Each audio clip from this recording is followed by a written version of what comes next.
Nós te chamamos para o jantar, não para nos envergonhar, sussurrou minha filha. Eu sorri e levantei minha taça.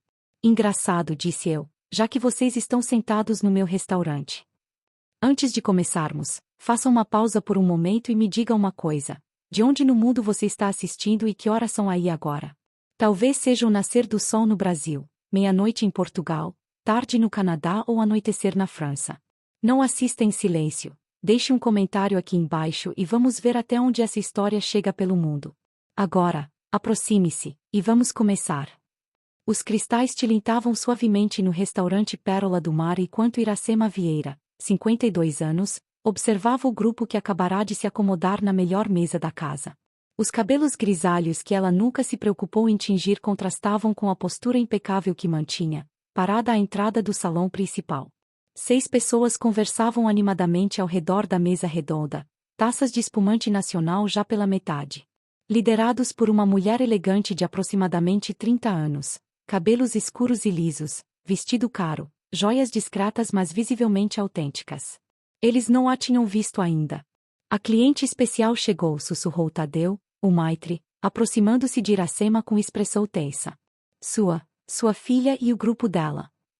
Eu sei, respondeu Iracema, sem desviar o olhar da mesa. Reserva feita em nome de Júlia Castro. Meu sobrenome de casada. Minha filha que não me vê há quase 10 anos. Tadeu hesitou, o desconforto evidente. Dona Iracema, a senhora quer que eu... Não, ela o interrompeu com gentileza. Eu mesma vou atendê-los. Ajeitou o blazer preto simples mas elegante, passou as mãos suavemente pelos cabelos, e avançou pelo salão com a mesma confiança com que gerenciava seu restaurante há 7 anos. O salão estava quase cheio para uma terça-feira à noite, as conversas formando um burburinho agradável entre o sol suave da bossa nova ao fundo. Quando se aproximou da mesa, reconheceu imediatamente o homem ao lado da filha, Maurício, seu genro, que vira apenas uma vez, no dia em que Júlia anunciou que estava indo embora. Os outros convidados pareciam ser colegas de trabalho, todos vestidos com a elegância discreta do mundo corporativo. Boa noite, disse Iracema, sua voz firme mas gentil. Bem-vindos ao Pérola do Mar. O sorriso confiante de Júlia congelou instantaneamente. Os olhos idênticos aos da mãe se arregalaram em choque, enquanto a cor abandonava seu rosto. Os outros à mesa, alheios à tensão súbita, sorriram educadamente. Mãe? A palavra escapou em um sussurro incrédulo. Um silêncio constrangedor caiu sobre a mesa. Maurício empalideceu, quase derrubando sua taça. Os outros convidados trocaram olhares confusos. O chefe preparou um menu especial para esta noite, continuou Iracema profissionalmente, como se nada estivesse acontecendo. Começando com nossa entrada premiada de camarões ao molho de maracujá. Júlia recuperou-se rapidamente, o choque inicial dando lugar a uma compostura fria. Inclinou-se levemente, falando entre dentes. Nós te convidamos para jantar, não para nos envergonhar. Iracema sentiu a frase como uma bofetada, mas não demonstrou. Anos administrando um restaurante em um ramo dominado por homens haviam lhe dado uma capacidade impressionante de manter a compostura. Com um sorriso sereno, pegou uma taça vazia da mesa e a ergueu num brinde silencioso. Isso é engraçado, respondeu calmamente, já que vocês estão sentados no meu restaurante. O rosto de Júlia transformou-se numa máscara de horror ao perceber a situação. Seu olhar percorreu o ambiente, notando pela primeira vez os detalhes que havia ignorado. O cardápio com o nome Pérola do Mar, chefe proprietária Iracema Vieira, as fotografias na parede mostrando sua mãe recebendo prêmios gastronômicos, o símbolo discreto de uma pérola estilizada que enfeitava as paredes. Acredito que temos muito que conversar, continuou Iracema, mantendo a voz baixa para não atrair a atenção dos outros clientes. Mas primeiro, vamos garantir que seus convidados tenham uma experiência inesquecível. Afinal, vocês escolheram o melhor restaurante da cidade. Enquanto se afastava em direção à cozinha, Iracema sentiu o peso dos últimos 10 anos nas costas. 10 anos desde que sua filha única saíra de casa jurando nunca mais voltar, acusando-a de ter arruinado sua vida. 10 anos construindo do zero este restaurante que agora era seu orgulho e redenção. E agora, por alguma ironia cruel do destino, Júlia estava de volta, sem fazer ideia de onde havia marcado seu jantar de negócios.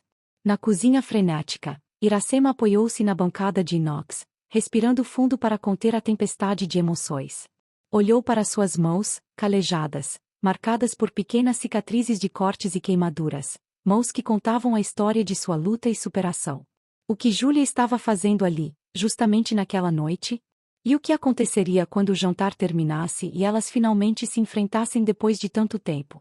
10 anos antes, Iracema Vieira era conhecida na pequena comunidade de Arraial do Cabo simplesmente como Dona Ira, a mulher que vendia os melhores quitutes caseiros da região.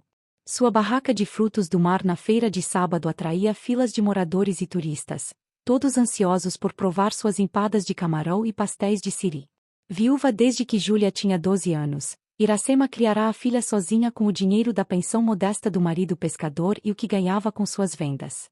Moravam num sobrado simples a 2 quarteirões da praia, decorado com conchas e estrelas do mar que Júlia colecionava desde pequena. Mãe, olha só quem está na capa da revista! Exclamou Júlia numa tarde, então com 19 anos, entrando animada na pequena cozinha onde Iracema preparava massas para o dia seguinte. Ela mostrou uma revista de negócios com a foto de um empresário de aproximadamente 40 anos, cabelos grisalhos nas têmporas, sorriso confiante. Renato Castro, o rei dos resorts. Ele vai construir um resort aqui em Arraial. Iracema sorriu, as mãos cobertas de farinha. E por que isso te deixa tão animada? Porque, respondeu Júlia com olhos brilhantes, estão contratando estagiários para o projeto. E eu vou me candidatar. A filha cursava o 2º ano de turismo na faculdade da cidade vizinha, viajando de ônibus todos os dias. Desde pequena demonstrava ambição maior que os limites de Arraial do Cabo, sempre fascinada por revistas de moda, hotéis luxuosos e a vida dos ricos e famosos que ocasionalmente visitavam as praias locais. Isso é maravilhoso, filha, respondeu Iracema, embora sentisse uma pontada de apreensão. Júlia estava crescendo, construindo seus próprios sonhos, cada vez mais distantes da vida simples que levavam. 3 meses depois, Júlia voltou radiante do primeiro dia de estágio. O Sr. Castro adorou minhas ideias para atividades locais. Disse que tenho visão para negócios. Iracema observou a transformação gradual da filha nas semanas seguintes. Os jeans e camisetas dando lugar a roupas mais formais, compradas com o salário do estágio. O sotaque do litoral fluminense sendo suavizado deliberadamente. Novas expressões corporativas entrando em seu vocabulário. Numa manhã de domingo, Iracema estava preparando o café quando Júlia entrou na cozinha já vestida para sair, não mais com o pijama habitual dos domingos preguiçosos que costumavam compartilhar. Não vou almoçar em casa hoje, anunciou, verificando a bolsa. O Sr. Castro convidou alguns estagiários para um almoço na casa dele. No domingo, questionou Iracema, surpresa. Pensei que esse dia fosse sagrado para a família. Mãe, isso é negócios, respondeu Júlia com leve irritação. Oportunidades não escolhem dias da semana. Foi o primeiro de muitos domingos em que a cadeira de Júlia ficou vazia. As conversas à mesa se tornaram mais raras, com a jovem constantemente verificando mensagens no celular ou falando sobre o resort, os investidores, as oportunidades. Numa noite, 6 meses após o início do estágio, Júlia chegou em casa mais tarde que o habitual, um brilho diferente no olhar. Fui promovida, anunciou com orgulho. Assistente executiva direta do Sr. Castro. Que maravilha, celebrou Iracema, genuinamente feliz pelo sucesso da filha. Vamos abrir aquele vinho que guardei para ocasiões especiais. Enquanto saboreavam o vinho barato mas cheio de significado, Júlia revelou mais novidades. Vou precisar me mudar para o Rio, disse, estudando a reação da mãe. O escritório principal é lá, e o Sr. Castro precisa que eu esteja disponível. Iracema sentiu o coração apertar, mas sorriu corajosamente. Entendo. É uma grande oportunidade. Você poderia vir comigo, sugeriu Júlia, embora seu tom não demonstrasse muita convicção. Tenho certeza que encontraria trabalho por lá. Minha vida é aqui, filha, respondeu Iracema suavemente. Meus clientes, meus amigos. Mas vou te visitar sempre que puder. Uma sombra passou pelo rosto de Júlia, algo entre alívio e desapontamento, tão rápida que Iracema quase não percebeu. As visitas prometidas de Júlia se tornaram cada vez mais raras no ano seguinte. Ligações que antes eram diárias se transformaram em mensagens rápidas de texto. Nas poucas vezes que voltava a Arraial, parecia cada vez mais deslocada, como se a simplicidade da cidade e da casa materna a sufocasse. Numa dessas visitas, Iracema notou um anel de diamante na mão esquerda da filha. Você está noiva? Perguntou, surpresa por não ter sido informada. Ah, isso, respondeu Júlia casualmente. Sim, Maurício me pediu mês passado. Ele é o diretor financeiro do Grupo Castro. E você não ia me contar? A mágoa na voz de Iracema era evidente. Estou contando agora, não estou? Júlia revirou os olhos. Não há grande coisa. Será uma cerimônia pequena, apenas para pessoas importantes para o negócio. Importante para o negócio, repetiu Iracema leitamente. E eu? Sua mãe? Não sou importante. Foi a primeira vez que discutiram seriamente. As palavras trocadas naquela noite deixaram marcas profundas, revelando um abismo crescente entre mãe e filha. Quando Júlia partiu no dia seguinte, o clima entre elas estava mais gelado que as águas de julho. Uma semana depois, Iracema recebeu um convite formal de casamento pelo correio. Endereçado à senhora Iracema Vieira, como se fosse uma desconhecida qualquer. Foi então que ela percebeu o quão distante sua filha havia se tornado, e o quanto isso doía. Iracema passou horas escolhendo o vestido perfeito para o casamento da filha. Optou por um modelo azul marinho discreto, complementado com a única joia de valor que possuía, um colar de pérolas que pertencera à sua própria mãe. Seus cabelos, normalmente presos num coque prático para o trabalho na cozinha, foram soltos e modelados no único salão de beleza de Arraial. Ao chegar ao Hotel 5 Estrelas no Rio de Janeiro onde aconteceria a cerimônia, sentiu-se imediatamente deslocada. O saguão resplandecente e cheio de pessoas elegantes falando alto, taças de champanhe nas mãos, olhares que a avaliavam rapidamente e a descartavam como alguém que não pertencia àquele mundo. Posso ajudar? Perguntou uma recepcionista com sorriso profissional. Sou Iracema Vieira, mãe da noiva, respondeu ela, tentando manter a dignidade. A jovem consultou uma lista, seu sorriso vacilando por um instante. Ah, sim. A cerimônia é no Salão Diamante, terceiro andar. No elevador espelhado, Iracema ajustou nervosamente o colar de pérolas. Não via Júlia há quase 3 meses. Talvez o casamento fosse uma oportunidade para reconectarem, para superar o estranhamento que crescerá entre elas. O salão estava decorado com orquídeas brancas e cristais que refletiam a luz suave. Iracema procurou um lugar discreto nas últimas fileiras, sentindo-se uma intrusa na celebração da própria filha. Observou Renato Castro, agora seu consuegro, cumprimentando convidados importantes, políticos, empresários, celebridades. Quando a música começou, todos se voltaram para ver Júlia entrando de braço dado com Renato, que a conduzia no lugar do pai falecido. O vestido de noiva era um modelo exclusivo, como Iracema descobriria depois em revistas de celebridades, assinado por um estilista famoso. Júlia estava deslumbrante, mas havia algo em seu sorriso que não alcançava completamente os olhos. Ou talvez fosse apenas a imaginação de uma mãe que já não conhecia mais a própria filha. A cerimônia foi rápida e elegante. Durante a recepção, Iracema esperou pacientemente por um momento para falar com Júlia, que circulava entre os convidados ilustres, raramente sozinha. Finalmente, conseguiu se aproximar quando a filha estava momentaneamente sem companhia, retocando o batom num dos espelhos decorativos. Você está linda, filha, disse Iracema com emoção genuína. Júlia virou-se, surpresa, como se tivesse esquecido que a mãe estaria ali. Mãe, obrigada por vir. O abraço que trocaram foi rápido, quase formal. Seu colar, comentou Júlia, notando as pérolas. Era da sua avó, sorriu Iracema. Pensei em te dar como presente de casamento, para continuar na família. Algo passou pelos olhos de Júlia, hesitação, talvez até uma sombra do carinho antigo. Mas antes que pudesse responder, foram interrompidas. Querida, os Monteiro estão de saída e precisam se despedir, anunciou Maurício, aproximando-se. Ele acenou brevemente para Iracema, sem realmente olhá-la. Senhora Vieira, um prazer revê-la. O prazer é meu, respondeu Iracema. Gostaria de conversar um pouco com vocês dois, quando tiverem um momento. Claro, claro, respondeu Maurício distraidamente, já puxando Júlia pelo braço. Mais tarde, talvez. O mais tarde nunca chegou. A festa seguiu seu curso elegante, e Iracema permaneceu isolada, trocando ocasionalmente algumas palavras com garçons que, como ela, pareciam invisíveis para os convidados importantes. Foi durante uma dessas conversas que ouviu pela primeira vez o nome do restaurante que mudaria sua vida.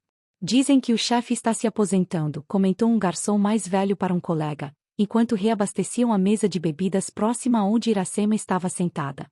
O Pérola do Mar vai fechar se não encontrarem alguém para assumir. Aquele restaurante em Copacabana? Perguntou o outro. Uma pena. A melhor muqueca que já comi. Iracema guardou a informação, sem imaginar que voltaria ela meses depois, em circunstâncias completamente diferentes. No final da festa, quando muitos convidados já haviam partido, Iracema finalmente conseguiu se aproximar novamente do casal recém-casado. Júlia, queria te entregar isso antes de ir, disse, oferecendo uma pequena caixa azul com o colar de pérolas cuidadosamente arrumado sobre veludo negro. Oh, Júlia pareceu momentaneamente sem palavras. Obrigada, mãe, mas não precisava. É tradição familiar, insistiu Iracema. Minha mãe me deu no meu casamento, e a mãe dela antes disso. Maurício olhou para o colar com expressão avaliadora. São pérolas verdadeiras. Sim, respondeu Iracema, ligeiramente ofendida com a pergunta. Não são perfeitas nem grandes, mas são autênticas, como tudo em nossa família. Algo na frase pareceu incomodar Júlia, que trocou um olhar rápido com o marido. Agradeço o presente, mãe, disse, guardando a caixa na mesa de presentes sem abri-la completamente. Vamos conversar mais quando voltarmos da lua de mel, certo? Serão 2 semanas na Grécia. Claro, concordou Iracema, engolido a mágoa. Divirta-se, filha. Você merece toda a felicidade do mundo. Ao se despedirem, Júlia hesitou por um momento, como se quisesse dizer algo mais. Mas o momento passou, e Iracema voltou sozinha para Arraial do Cabo no ônibus da madrugada. 2 semanas se transformaram em 1 mês, depois 2. As ligações prometidas nunca vieram. Apenas mensagens curtas dizendo que estavam ocupados, que o trabalho no resort estava intenso, que seria melhor Iracema não visitar por enquanto porque o apartamento estava em reforma. A distância cresceu até que, numa tarde de março, quase 6 meses após o casamento, Iracema recebeu uma ligação inesperada de Júlia. Mãe, preciso que você venha ao Rio amanhã, disse ela, a voz estranhamente tensa. É importante. Aconteceu algo, filha? Perguntou Iracema, preocupada. Só venha, por favor. Te encontro no café perto do escritório. Iracema mal dormiu aquela noite, preocupada. Seria um problema de saúde? Júlia estaria grávida? Ou talvez finalmente quisesse consertar a relação entre elas? Nunca poderia imaginar que aquele encontro mudaria completamente o rumo de suas vidas, e que não veria a filha novamente pelos próximos 10 anos. O Café Belvedere, localizado no térreo de um arranha-céu envidraçado no centro do Rio, era o típico estabelecimento onde executivos apressados tomavam café expresso em pé antes de correrem para reuniões. Iracema, com sua bolsa de palha artesanal e vestido simples de algodão, atraía olhares curiosos enquanto aguardava na mesa mais discreta que encontrara. Júlia chegou 20 minutos atrasada, acompanhada não apenas de Maurício, mas também de Renato Castro, uma surpresa que imediatamente deixou Iracema alerta. Mãe, cumprimentou Júlia secamente, sentando-se sem oferecer abraço ou beijo. Seu rosto estava tenso, os lábios comprimidos. Senhora Vieira, obrigado por vir, disse Renato com sua voz grave e controlada. Aos 45 anos, ele emanava autoridade e poder, vestido impecavelmente num terno que provavelmente custava mais que todos os eletrodomésticos da casa de Iracema juntos. O que está acontecendo? Perguntou Iracema diretamente, o instinto materno soando alarmes. Maurício deslizou uma pasta sobre a mesa. Precisamos que assine estes documentos. Que documentos? Iracema manteve as mãos sobre o colo, sem tocar na pasta. Mãe, Júlia suspirou, impaciente. É apenas uma formalidade.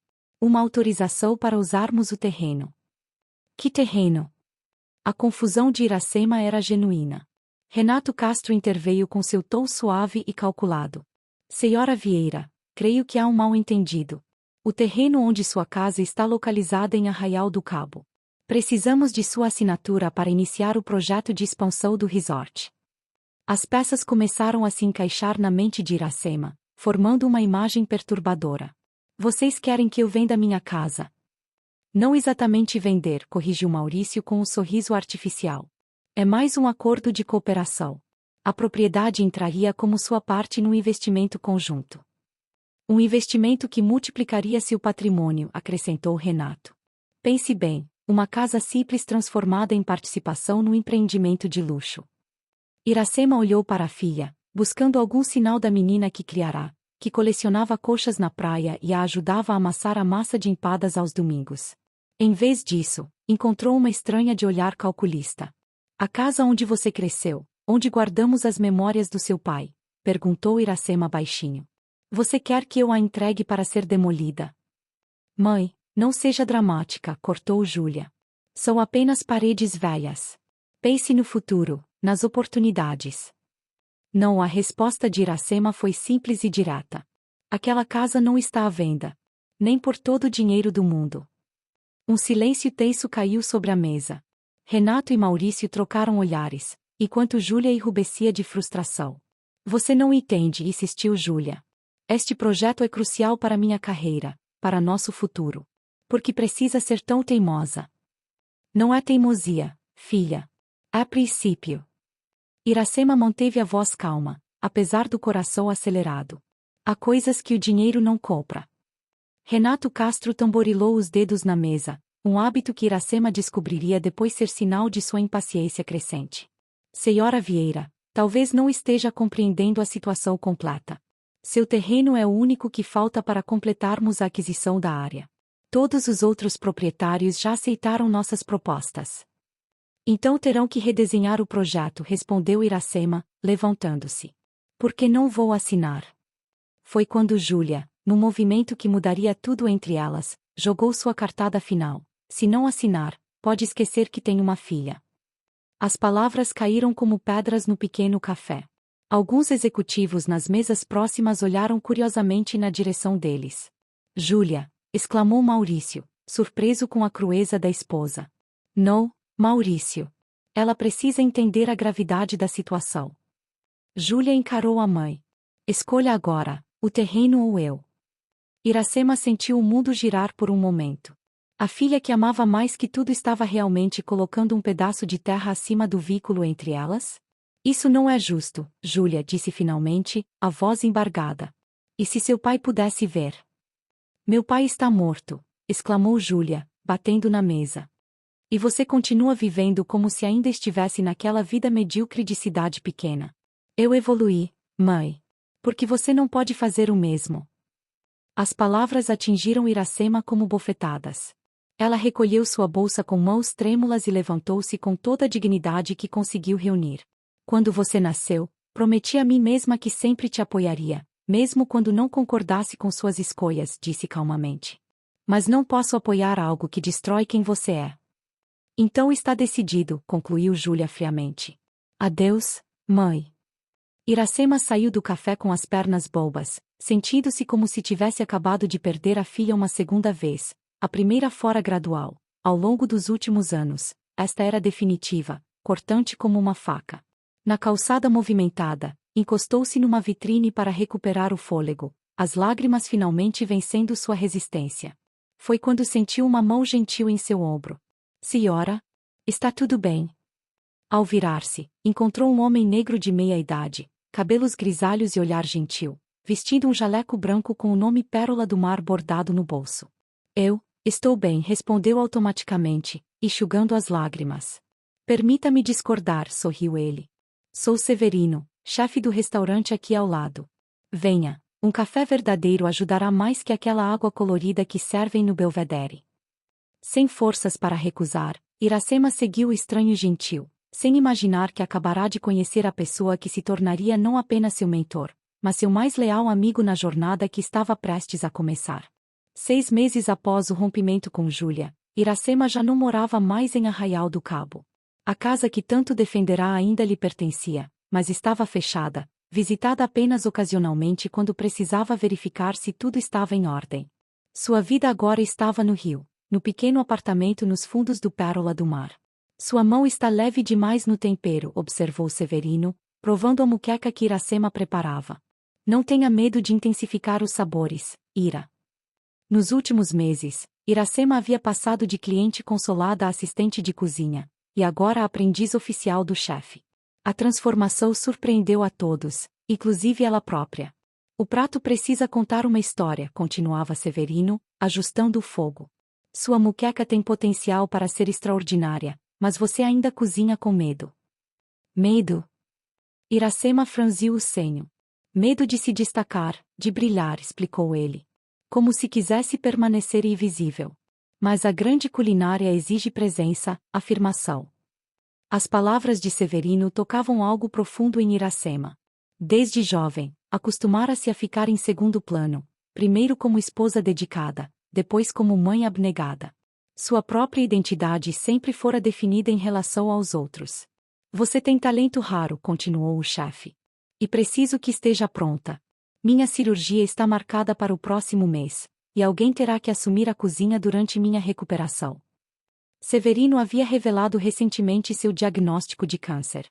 A notícia abalara toda a equipe do restaurante, especialmente Iracema, que encontrara no chefe um novo propósito. Não estou pronta para assumir uma cozinha profissional, protestou ela. Ninguém nunca está, sorriu ele. Até que simplesmente faça. A conversa foi interrompida quando Tadeu, então o garçom novato, entrou apressadamente na cozinha. Chefe, temos uma situação. Aquele crítico gastronômico, Matheus Fontoura, acabou de chegar. Sem reserva. Severino empalideceu visivelmente. Fontoura era conhecido por suas críticas impiedosas que podiam destruir ou consagrar restaurantes. Logo hoje que estamos sem o sous-chefe, murmurou Severino. Ira, você vai ter que me ajudar com os pratos principais enquanto reorganizo o menu. As horas seguintes foram de tensão controlada na cozinha. Iracema assumiu responsabilidades que normalmente não seriam suas, preparando entradas e finalizando guarnições sob a supervisão atenta de Severino. Quando o prato principal do crítico, o famoso robalo ao molho de ervas do Pérola, estava quase pronto, Severino subitamente levou a mão ao peito, seu rosto contorcendo-se de dor. Chefe! Exclamou Iracema, correndo para ampará-lo. Apenas, uma indisposição, tentou minimizar, mas seu rosto pálido e suado indicava algo mais sério. Chamem uma ambulância, ordenou Iracema aos outros cozinheiros, ajudando Severino a sentar-se. O prato do crítico, sussurrou ele com dificuldade.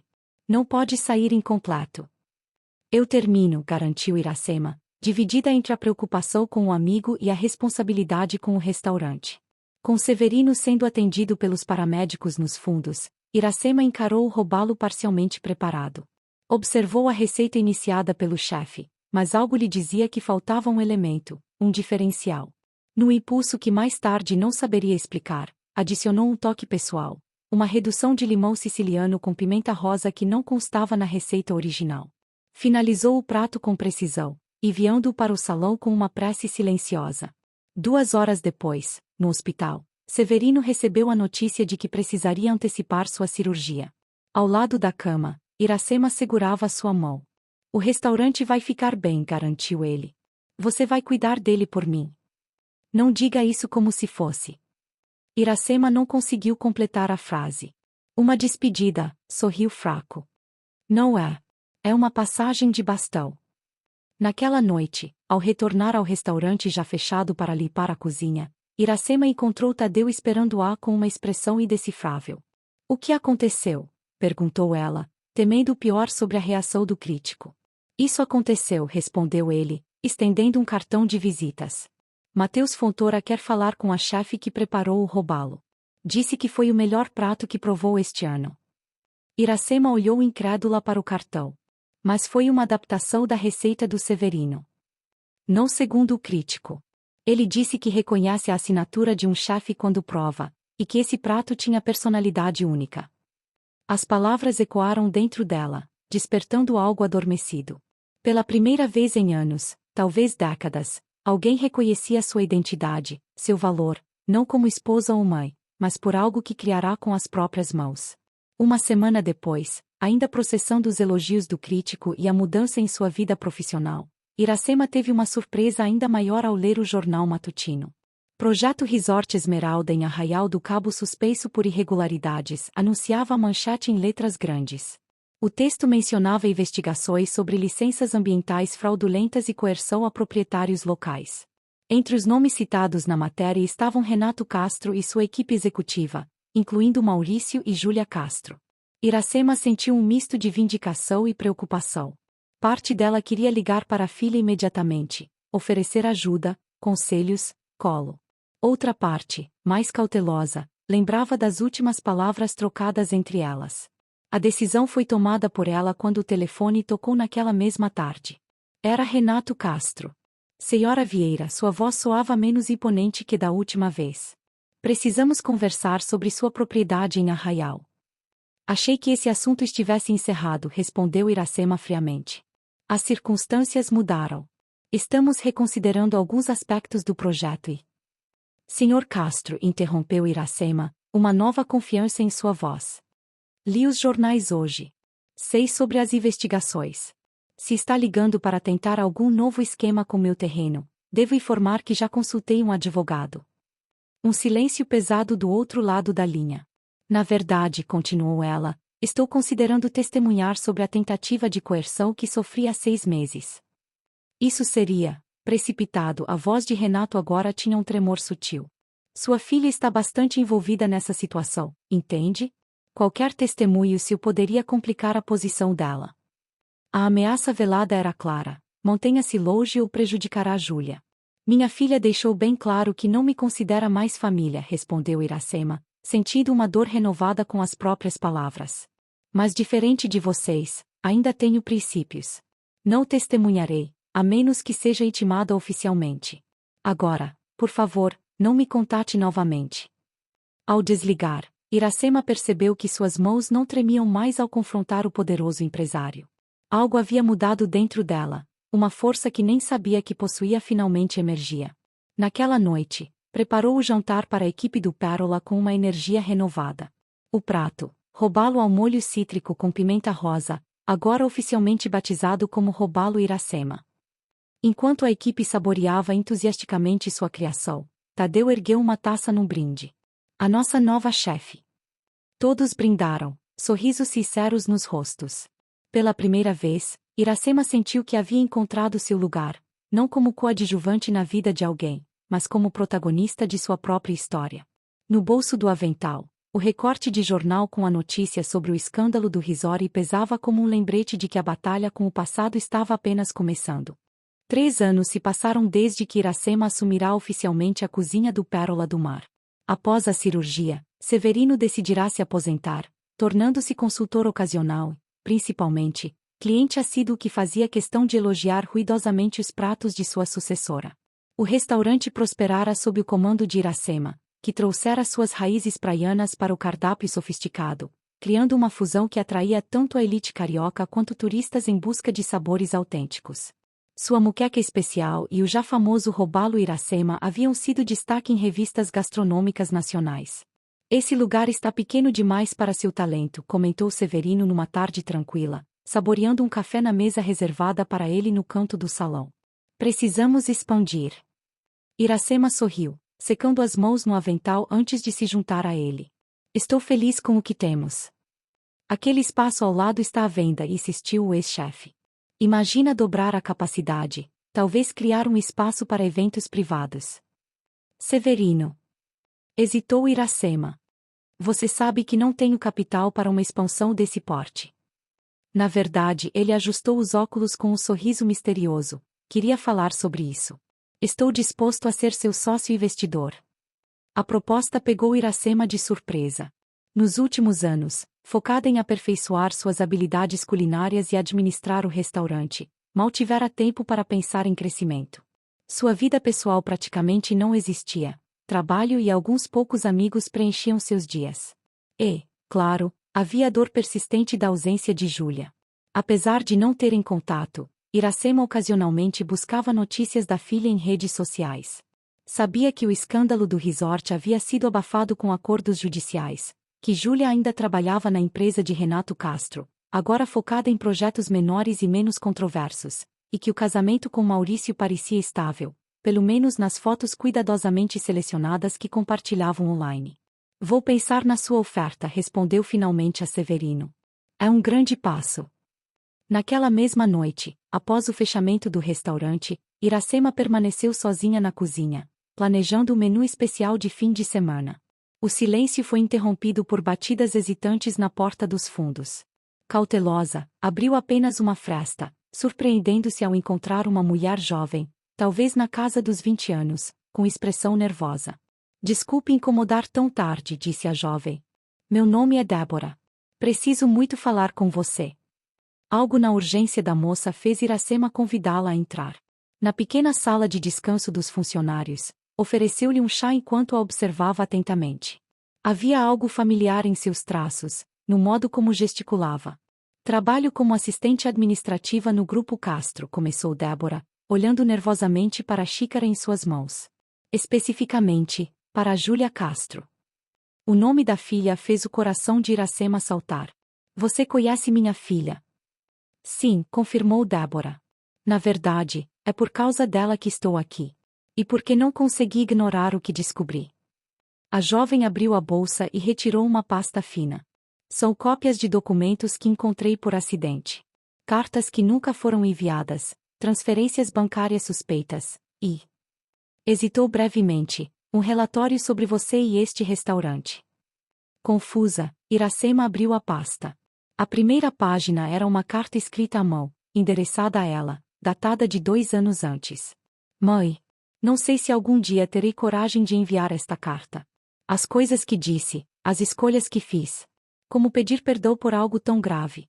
O projeto do resort desmoronou, como você deve saber pelos jornais. Renato conseguiu abafar o escândalo com seus contatos, mas quase perdemos tudo.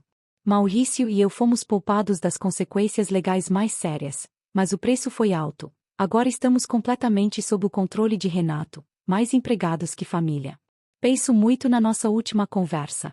Na casa em Arraial que me recusei a visitar nos últimos anos. Nas coxas que colecionávamos juntas. Tentei te procurar, mas você se mudou. Ninguém em Arraial sabia me dizer para onde. Talvez seja melhor assim. Talvez eu não mereça seu perdão. Sua filha, se ainda posso me chamar assim. Júlia. Iracema sentiu as lágrimas queimarem seus olhos. A carta nunca enviada revelava uma Júlia muito diferente da jovem fria e calculista do café. Por que ela nunca mandou isso? Perguntou com voz embargada. Acredito que Renato a impediu, respondeu Débora. Veja a próxima página.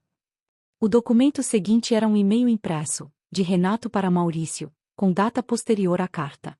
Mantenha Júlia afastada da mãe a qualquer custo. Não podemos arriscar que Iracema Vieira saiba o que realmente aconteceu com o terreno em Arraial. Se as duas se reconciliarem, todo o nosso plano está em risco. Que plano? Questionou Iracema, cada vez mais confusa. O que aconteceu com meu terreno? É isso que me trouxe aqui, explicou Débora. Descobri que seu terreno foi vendido há 2 anos, com documentação falsificada. Alguém forjou sua assinatura. O choque fez Iracema levantar-se abruptamente. Isso é impossível. Estive lá há 3 meses, a casa continua intacta. Por enquanto, confirmou Débora. Estão esperando o momento certo para demolir. O projeto agora é menor, mais discreto, mas continua avançando. Iracema folheou rapidamente os outros documentos, cópias de transferências bancárias, projetos arquitetônicos modificados, e um estranho acordo entre Renato e um funcionário público local. Por que está me mostrando isso? Perguntou finalmente, encarando a jovem. Por que arriscar seu emprego? Débora hesitou, mordendo o lábio inferior, um gesto tão semelhante ao de Júlia quando criança que Iracema sentiu um arrepio. Por quê? A voz da jovem falhou. Porque Júlia Castro é minha mãe. O silêncio que seguiu foi absoluto. Iracema olhou mais atentamente para Débora, notando agora as semelhanças óbvias, os mesmos olhos, o formato do rosto, até mesmo o modo de falar. Isso não é possível, murmurou Iracema.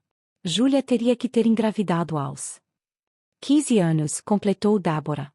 Ela me teve em segredo e fui criada por uma família adotiva em São Paulo. Só descobri a verdade recentemente, quando precisei de informações médicas sobre meus pais biológicos. A revelação atingiu Iracema como um furacão. Uma neta. Tinha uma neta que nunca conhecera. E mais importante, Júlia havia escondido uma gravidez adolescente, passando por tudo aquilo sozinha, sem contar à própria mãe. Ela sabe que você me procurou? Perguntou Iracema, tentando processar tantas informações. Não, respondeu Débora. Na verdade, ela nem sabe que eu descobri que é minha mãe biológica.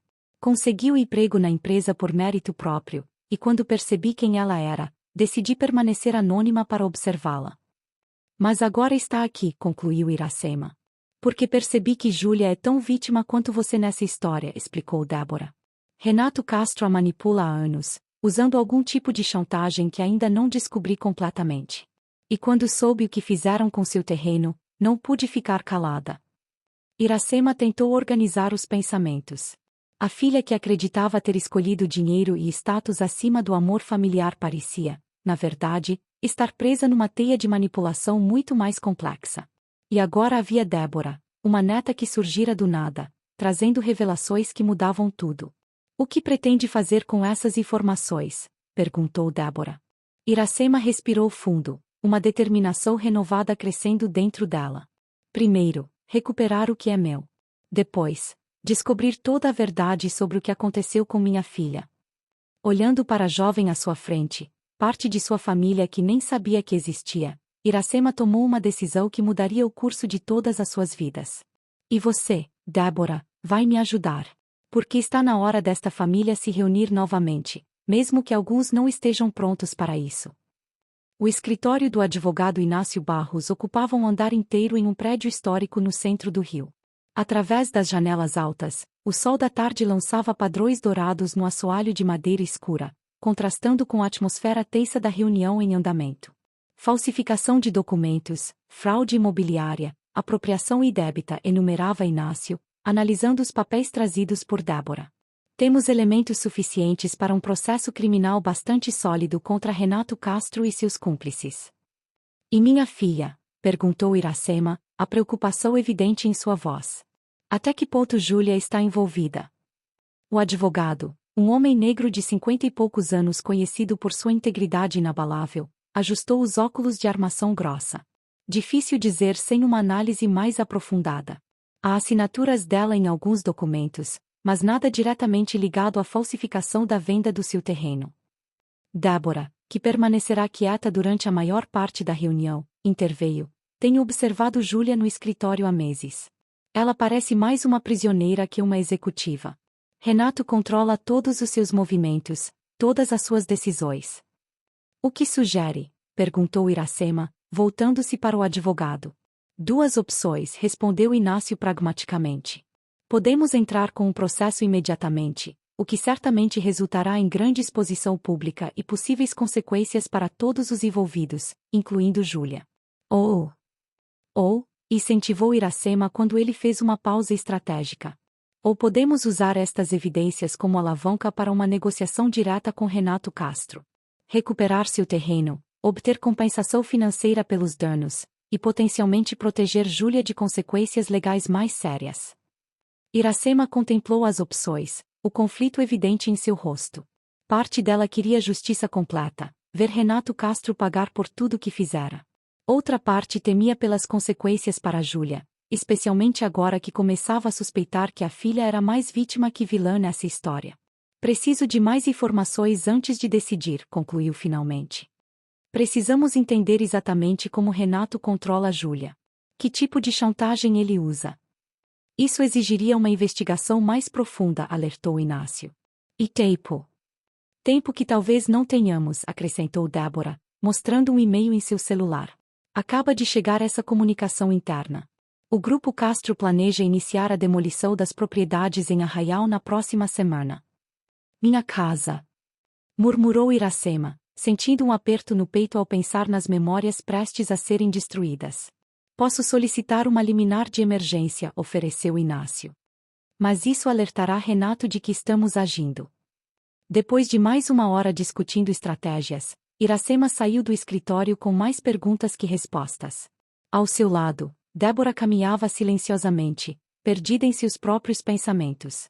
Você se parece muito com ela, comentou Iracema subitamente, observando o perfil da neta. Com Júlia na sua idade. A mesma determinação no olhar. Débora sorriu timidamente. Meus pais adotivos sempre disseram que eu era teimosa demais para meu próprio bem. Outra característica de família, Iracema retribuiu o sorriso, sentindo uma conexão inesperada com esta jovem que era sangue de seu sangue, mas que conhecera apenas há poucos dias. De volta ao restaurante, Iracema encontrou Severino aguardando ansiosamente com novidades sobre a possível expansão do Pérola do Mar. O proprietário aceitou nossa oferta pelo espaço ao lado, anunciou entusiasmado. Podemos começar as reformas em um mês. Em circunstâncias normais, seria uma notícia para celebrar. Mas agora, com tantas revelações e a ameaça iminente à casa em Arraial, Iracema sentiu-se dividida. Severino, preciso ser honesta com você, disse, conduzido a uma mesa discreta. Estou no meio de uma situação complicada que pode afetar nossos planos.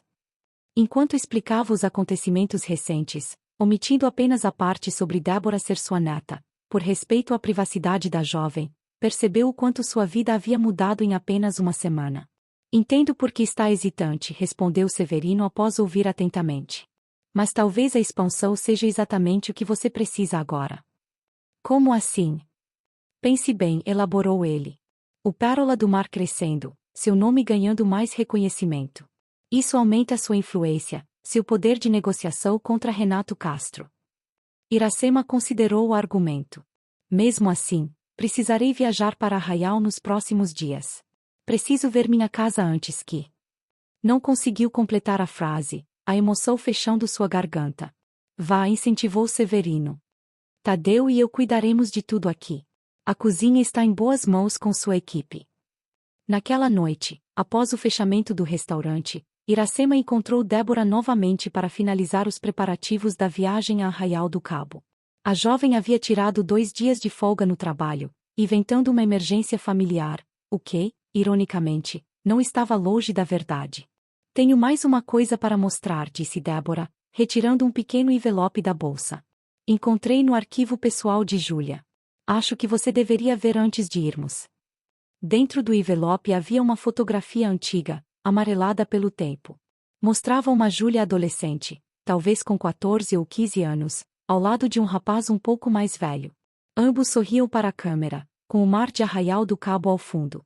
Virei a foto, instruiu Débora suavemente. No verso, uma única linha escrita à mão. Eu, Caio e nosso segredo, janeiro 2005. Caio. Murmurou Iracema, a memória lentamente retornando. Era um rapaz de São Paulo que passava os verões em Arraial. A família tinha uma casa de praia perto da nossa. Acredito que seja meu pai biológico, disse Débora, a voz tremendo ligeiramente. A data coincide com a época da minha concepção. Iracema sentou-se pesadamente, as implicações da fotografia atingindo-a como ondas. Lembrava-se vagamente de Caio, um jovem quieto, filho de um médico renomado. Júlia mencionara-o algumas vezes, mas nunca dera indícios de um relacionamento sério. Ela escondeu a gravidez de todos, continuou Débora. Segundo os poucos registros que consegui, foi enviada para um intercâmbio que durou exatamente o período da gestação. Voltou como se nada tivesse acontecido. E eu nunca percebi, lamentou Iracema, a culpa pesando em seu peito. Que tipo de mãe não percebe que a filha está passando por algo assim? O tipo de mãe que confiava na filha, respondeu Débora gentilmente. O tipo que respeitava sua privacidade. O celular de Iracema vibrou, interrompendo a conversa. Era Tadeu, ligando do restaurante. Dona Iracema, sua voz soava estranhamente tensa. Tem alguém aqui querendo falar com a senhora. Diz que é urgente. Quem? Perguntou, sentindo um presságio estranho. Maurício Castro. O marido da sua filha. Iracema trocou um olhar alarmado com Débora. Diga que estarei aí em 20 minutos. Ao desligar, a preocupação era evidente em seu rosto. Eles sabem. De alguma forma, descobriram o que estamos investigando. Ou talvez seja outra coisa, sugeriu Débora, embora não parecesse convencida. Talvez seja sobre Júlia. De qualquer forma, precisamos ter cuidado, decidiu Iracema, pegando sua bolsa. Renato Castro não é homem de escrúpulos. E se está mandando Maurício em vez de vir pessoalmente, é porque tem algo a esconder. Enquanto se dirigiam ao restaurante no táxi, Iracema sentiu o peso da fotografia em sua bolsa, uma evidência tangível de segredos familiares guardados por tempo demais, de dores não compartilhadas, de uma história que precisava urgentemente ser reescrita. O que Maurício queria? E mais importante, onde estava Júlia enquanto o marido procurava Iracema tão repentinamente? As perguntas pairavam no ar como nuvens de tempestade, prometendo uma noite de revelações que poderiam unir ou destruir permanentemente os frágeis laços que restavam da família Vieira. O Pérola do Mar estava fechado aos clientes àquela hora, as luzes do salão reduzidas a um brilho suave que criava sombras longas nos cantos. Maurício Castro aguardava sozinho numa mesa central, uma taça de vinho tinto e tocada à sua frente. Aos 35 anos, continuava com a aparência impecável de executivo bem-sucedido, embora linhas de tensão agora marcassem seu rosto. Iracema entrou sozinha, tendo pedido a Débora que esperasse no escritório dos fundos. Melhor não revelar todas as suas cartas ainda. Boa noite, Maurício, cumprimentou formalmente, sentando-se à sua frente. Faz tempo. Quase 10 anos, confirmou ele, tamborilando nervosamente os dedos na mesa. Você está diferente. A vida muda as pessoas, respondeu simplesmente. O que o traz aqui tão tarde? Maurício olhou ao redor, como se verificasse se estavam realmente sozinhos, então inclinou-se para a frente, baixando a voz. Sei que você contratou um advogado. Sei sobre os documentos que Débora levou do escritório. Iracema manteve a expressão neutra, apesar da surpresa interna. E como você sabe disso? Tenho meus contatos, respondeu vagamente. O importante é que Renato também sabe, e está preocupado. Preocupado com as consequências legais de seus crimes, imagino. Maurício fez uma careta. Não vim discutir legalidades. Vim porque a situação é mais complicada do que você imagina. Então me esclareça, desafiou Iracema. Por que meu terreno foi vendido com documentos falsificados? Porque minha filha passou 10 anos afastada de mim. O que Renato Castro tem a ver com tudo isso? Em vez de responder diretamente, Maurício retirou um envelope do bolso interno do paletó. Júlia não sabe que estou aqui. Ela não está bem. A mudança na voz dele ao mencionar Júlia foi sutil, mas perceptível, uma quebra na fachada profissional, revelando genuína preocupação. O que há de errado com minha filha? Perguntou Iracema, a preocupação materna imediatamente superando qualquer ressentimento. Depressão, respondeu ele após uma pausa. Ansiedade. Pânico. Os médicos têm vários nomes, mas o resultado é o mesmo. Ela está desmoronando, e ninguém pode saber. Por quê? Por que tanto segredo? Porque Renato não tolera fraqueza, explicou Maurício amargamente. Porque a imagem da empresa vem primeiro. Por quê? Hesitou, parecendo lutar com as palavras. Porque ele a tem controlado desde que ela era adolescente. O envelope que colocará na mesa continha fotografias, Júlia em diferentes momentos nos últimos anos, sempre com a mesma expressão vazia, o sorriso que não alcançava os olhos, a postura teiça ao lado de Renato em eventos sociais. O que ele tem contra ela? Perguntou Iracema diretamente. Maurício hesitou novamente, o conflito evidente. Não é meu segredo para contar. É sobre Débora, arriscou Iracema. Sobre a filha que ela teve aos 15 anos. O choque no rosto de Maurício confirmou que ele não esperava que ela soubesse. Como? Isso não importa agora, cortou Iracema. O que importa é, por que Renato usaria isso contra ela por tanto tempo? Por que não deixá-la seguir em frente? Maurício tomou um gole de vinho, finalmente, como se precisasse de coragem. Porque não foi apenas uma gravidez adolescente. Foi quem era o pai da criança. Caio, afirmou Iracema. O filho do médico de São Paulo. Não, corrigiu Maurício, seu olhar agora fixo na mesa, incapaz de encará-la. O pai era alguém muito mais próximo. Alguém cuja reputação seria destruída se a verdade viesse à tona. Um silêncio pesado caiu entre eles, enquanto Iracema processava as implicações. Renato, sussurrou finalmente, a compreensão horrível formando-se em sua mente. O próprio Renato era o pai. Maurício não confirmou verbalmente, mas seu silêncio e expressão disseram tudo. Ele manipulou a situação toda. A história de Caio foi fabricada para protegê-lo. O intercâmbio foi para uma clínica particular isolada. E depois ele manteve controle sobre ela usando a ameaça de exposição. Iracema sentiu náusea, a raiva crescendo como uma onda. Ela era uma criança. Ele era um homem de negócios respeitado, muito mais velho. Exatamente por isso o segredo precisava ser mantido a todo custo, explicou Maurício. Ele construiu toda essa farsa, o estágio, a promoção, até mesmo nosso casamento, para mantê-la por perto, sob controle. E você? Questionou Iracema, o nojo evidente em sua voz. Qual é seu papel nessa história sórdida? No início, eu não sabia, admitiu, parecendo genuinamente perturbado. Era apenas um executivo ambicioso que recebeu a oportunidade de cortejar a protegida do chefe. Quando descobri a verdade, anos depois, já estava muito envolvido. E... hesitou. Comecei a realmente me importar com Júlia, a querer protegê-la. Protegê-la continuando com a mentira. Iracema não conseguia esconder a incredulidade. Tentei convencê-la a se afastar dele várias vezes, defendeu-se Maurício. Mas o controle dele sobre ela é quase hipnótico. Ela tem tanto medo, tanta vergonha. Por que vir até mim agora, depois de tanto tempo? Maurício deslizou mais um documento sobre a mesa.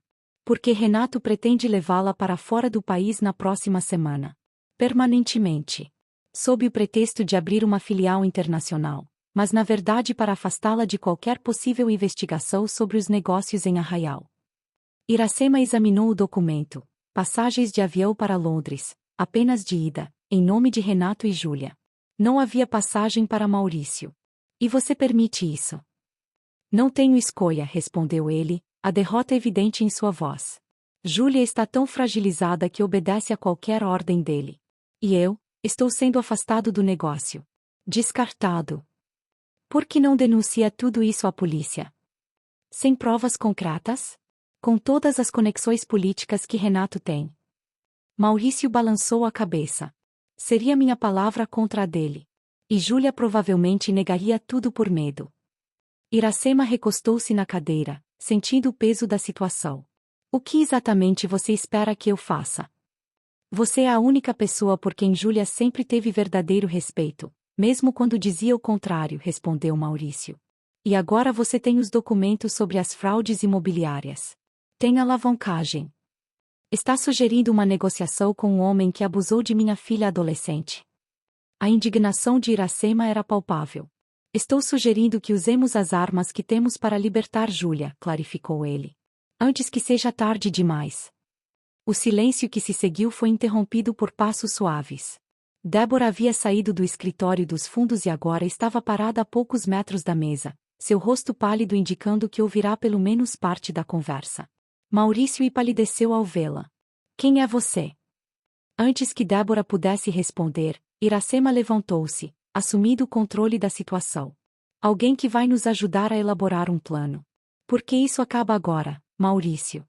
Não vou permitir que Renato Castro destrua mais nada, nem minha casa, nem minha filha, nem o futuro desta família. Com determinação renovada, Iracema puxou papel e caneta de uma mesa próxima. Vamos traçar nossa estratégia. E desta vez, Renato Castro é quem vai perder tudo.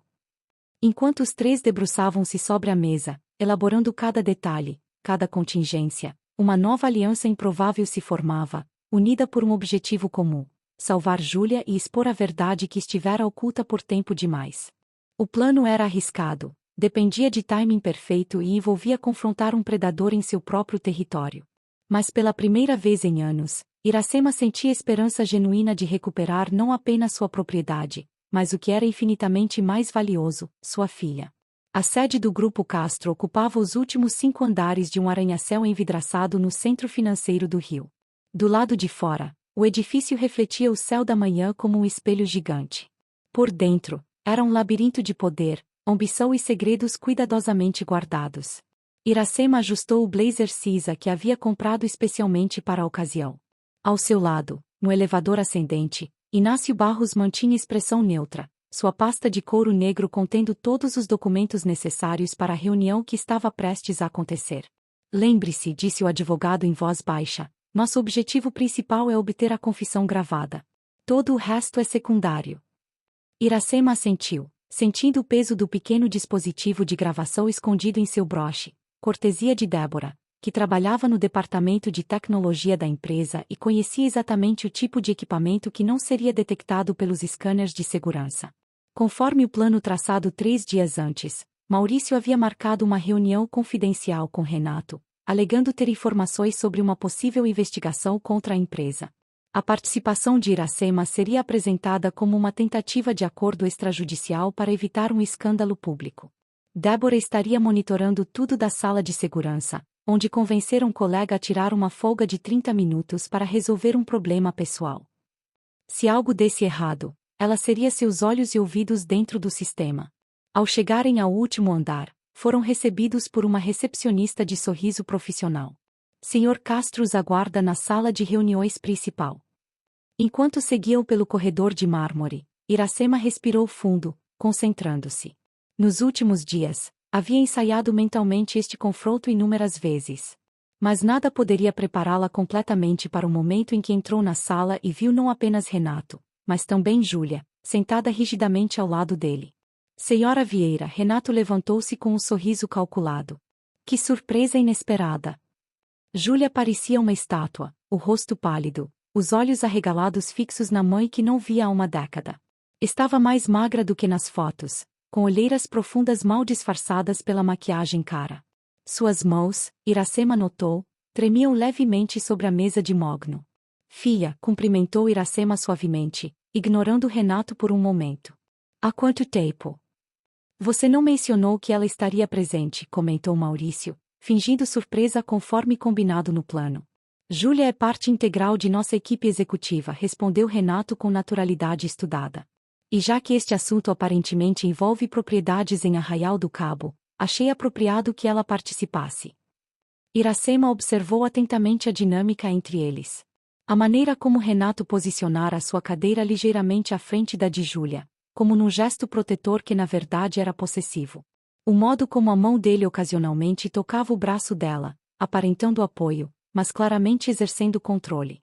Bem, vamos direto ao assunto, interveio Inácio, colocando sua pasta sobre a mesa. Minha cliente, senhora Vieira, tomou conhecimento de certas irregularidades envolvendo sua propriedade em Arraial do Cabo. Especificamente, documentos de venda falsificados. Renato manteve a expressão impassível, exceto por um breve enrijecimento da mandíbula. Acusações sérias. Imagino que tenha evidências suficientes para um processo criminal, confirmou o advogado, retirando cópias dos documentos. Incluindo testemunhas que podem confirmar que a senhora Vieira nunca esteve presente na assinatura da suposta venda. Júlia empalideceu ainda mais, olhando nervosamente para Renato como se buscasse orientação. Como disse Maurício ao marcar esta reunião, continuou Inácio, estamos abertos a um acordo extrajudicial que possa resolver a situação discretamente. Minha cliente deseja apenas recuperar sua propriedade e uma compensação justa pelo transtorno. Renato recostou-se, um sorriso confiante formando-se lentamente. Sinto decepcioná-los, mas temo que houve um mal-entendido. A propriedade foi adquirida legalmente através de um representante da senhora Vieira. Representante, repetiu Iracema, entrando no jogo. Não autorizei ninguém a me representar. Renato deslizou uma pasta sobre a mesa. Talvez isto refresque sua memória. Dentro havia um documento de procuração, aparentemente assinado por Iracema, dando plenos poderes a Júlia para negociar em seu nome. Esta assinatura é falsificada, declarou Iracema imediatamente. Nunca assinei tal documento. Interessante, respondeu Renato, seu sorriso alargando-se. Porque temos o vídeo da assinatura. Com um clique no controle remoto, ativou a tela na parede. O vídeo mostrava alguém muito parecido com Iracema assinando papéis num escritório genérico. O rosto não estava claramente visível, mas a semelhança era inegável. Montagem, afirmou Inácio prontamente. Qualquer perito identificará a falsificação. Talvez, concedeu Renato. Mas será sua palavra contra a nossa. E o processo se arrastará por anos, custando uma fortuna em honorários advocatícios. Voltou-se para Iracema. Dinheiro que, perdoe-me a franqueza, você provavelmente não tem. Iracema sentiu o peso do broche gravador, lembrando-se de seu objetivo principal. Precisava fazer Renato falar sobre o verdadeiro crime, o controle que exercia sobre Júlia, baseado num segredo terrível. Por que tudo isso, Renato? Perguntou diretamente.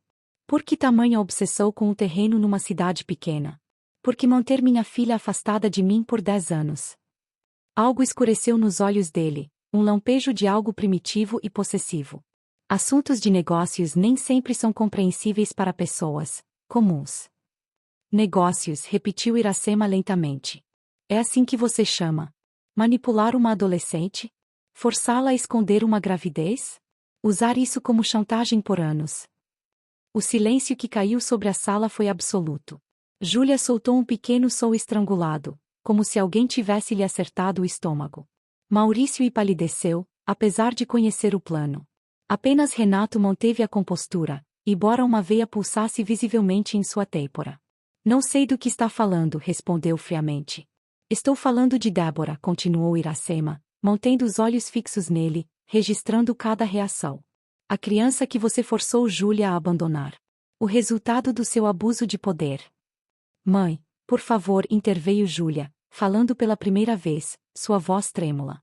Você não entende. Entendo mais do que você imagina, filha, respondeu Iracema suavemente. Sei sobre Débora. Sei sobre o controle que ele exerce sobre você. Sei sobre as cartas que você escreveu e nunca enviou porque ele a impediu. Júlia olhou para Renato em pânico, depois novamente para a mãe. Como você? Chega, cortou Renato secamente. Esta reunião acabou. Seguiremos pelos canais legais apropriados. Levantou-se abruptamente, gesticulando para Júlia fazer o mesmo. A jovem obedeceu automaticamente, como uma marionete. Antes de irem, Inácio interveio calmamente. Gostaríamos de informar que temos outro documento que pode interessá-los. Retirou um envelope lacrado da pasta. O teste de DNA confirmando que Débora Santos, atualmente funcionária desta empresa, é filha biológica de Júlia Castro e... Fez uma pausa calculada, Renato Castro. O empresário congelou, o rosto subitamente drenado de cor. Impossível. Vocês estão blefando. Blefando. Iracema manteve o tom calmo, embora seu coração batesse acelerado. Ou finalmente expondo a verdade. Nesse momento crítico, a porta da sala de reuniões abriu-se. Débora entrou, seguida por 2 seguranças, para choque de todos, um homem de terno que se identificou imediatamente. Delegado Assis, Polícia Federal. Senhor Castro, temos um mandado para apreensão de documentos relacionados às operações em Arraial do Cabo. Renato empalideceu completamente. Isto é um absurdo. Uma invasão de propriedade privada. Na verdade, continuou o delegado calmamente, estamos respondendo a uma denúncia formal feita pela senhora Júlia Castro há aproximadamente 1 hora, através de seu advogado. Todos os olhares voltaram-se para Júlia, que agora parecia estranhamente calma, quase em paz. Sinto muito, Renato, disse ela com voz firme, surpreendentemente estável. Não posso mais continuar com isso. Você. Renato parecia incapaz de completar a frase, a compreensão da traição lentamente formando-se em seu rosto. Foi então que Iracema percebeu. O plano havia mudado sem seu conhecimento. Júlia não era uma vítima passiva esperando resgate, ela havia agido por conta própria, paralelamente à estratégia que haviam elaborado. Enquanto os policiais começavam a apreender documentos e computadores, Maurício aproximou-se de Iracema e Inácio. Júlia me procurou ontem à noite, explicou em voz baixa. Depois que soube por Débora que vocês planejavam o confronto. Ela decidiu que era hora de tomar controle da própria vida. Iracema observou sua filha, agora conversando formalmente com o delegado, assinando sua declaração, finalmente quebrando as correntes invisíveis que a prendiam por tantos anos. Havia uma nova força nela, algo que lembrava a menina determinada que colecionava coxas na praia de Arraial. Quando seus olhares finalmente se encontraram através da sala caótica, Iracema viu algo que não esperava, não apenas culpa ou arrependimento, mas também um pedido silencioso de compreensão. De perdão. De uma segunda chance. E naquele momento, soube que independentemente de como a situação legal se desenrolasse, o verdadeiro desafio apenas começava. Reconstruir uma relação despedaçada por segredos, manipulação e uma década de ausência. 3 meses se passaram desde a dramática prisão de Renato Castro. O escândalo ocupará as manchetes por semanas. Empresário Renato usava a empresa para lavagem de dinheiro, esquema de grilagem em Arraial do Cabo desmantelado, e, mais devastadora para os envolvidos, ex-executiva denuncia abuso e manipulação por CEO. O pequeno quarto de hóspedes no apartamento de Iracema, acima do restaurante, havia sido transformado em um espaço acolhedor, com paredes recém-pintadas de azul claro e uma pequena escrivaninha sob a janela que oferecia vista parcial para o mar de Copacabana. Júlia estava sentada nesta escrivaninha, organizando papéis quando Iracema bateu suavemente na porta entreaberta. Trouxe chá, anunciou, entrando com uma bandeja. Aquela erva cidreira que você gostava quando criança. Obrigada, mãe, respondeu Júlia com um pequeno sorriso. Ainda era estranho para ambas, essa nova convivência, essa tentativa de reconstruir algo que havia sido quebrado por tanto tempo. Iracema sentou-se na beirada da cama, observando a filha. Aos 30 anos, Júlia ainda carregava traços visíveis do trauma, ocasionais olhares distantes, sobressaltos com barulhos inesperados, noites mal dormidas. Mas havia também sinais de cura, o brilho gradualmente retornando aos olhos, risos espontâneos que começavam a surgir, uma postura mais relaxada. Como foi a terapia hoje? Perguntou Iracema suavemente. Intensa, admitiu Júlia, virando-se para encarar a mãe. Estamos começando a trabalhar a questão de Débora. A culpa por tê-la entregado para a adoção. O nome da jovem pairava frequentemente entre elas, um vínculo complexo que ambas estavam aprendendo a navegar. Débora continuava morando em seu próprio apartamento, mas visitava regularmente, construindo lentamente uma relação com a mãe biológica e a avó que nunca conhecera. Você era uma criança, lembrou Iracema gentilmente. Forçada a uma situação impossível. Ainda assim, Júlia suspirou. Cada vez que olho para ela, vejo a menina que não pude criar. E ao mesmo tempo, vejo a mulher incrível que ela se tornou, apesar de tudo. Iracema assentiu, compreensiva. A relação entre Júlia e Débora era delicada, não exatamente mãe e filha no sentido tradicional, mas algo único, tecido com fios de dor, culpa, admiração e uma estranha forma de amizade. A advogada ligou hoje, comentou Júlia, mudando de assunto. O processo de recuperação da casa em Arraial está quase concluído. Podemos visitá-la no próximo mês. A notícia trouxe um sorriso ao rosto de Iracema. A pequena casa à beira-mar, que quase fora destruída pelos esquemas de Renato, havia sido legalmente restituída a ela após intensas batalhas judiciais. Era uma vitória significativa, não apenas pelo valor material, mas pelo simbolismo, a recuperação de memórias, de raízes. Será bom voltar, comentou Iracema. Mostrar Arraial para Débora. Júlia hesitou, mordendo o lábio, um gesto que lembrava tanto a adolescente que fora. Também queria falar sobre isso. Estava pensando, talvez pudéssemos reformar a casa. Atualizá-la, mas mantendo a essência. Fazer dela um lugar para a família novamente. Família, repetiu Iracema, a palavra carregando novo peso agora. O silêncio que se seguiu foi interrompido pelo som do celular de Júlia. Ela verificou o visor rapidamente. É Maurício, explicou, parecendo ligeiramente desconfortável.